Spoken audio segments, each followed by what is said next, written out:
Hello, kids! Let's learn parts of speech rhyme today. Let's go. Nouns are names of people and things. Dog and boy, and birds with wings. Pronouns take the noun's place. He, she, and they, we use with grace. Verbs are actions, what we do. Run and jump, and read books too. Adjectives describe it all. Big or small, short or tall. Adverbs tell us how or when. Quickly, slowly, again and again. Prepositions always show the place. In, on, between, or under the space.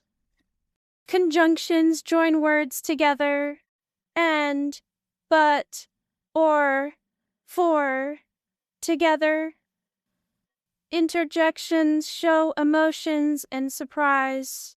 Wow, oh no, and all our cries. Parts of speech help us say clear and correct words every day.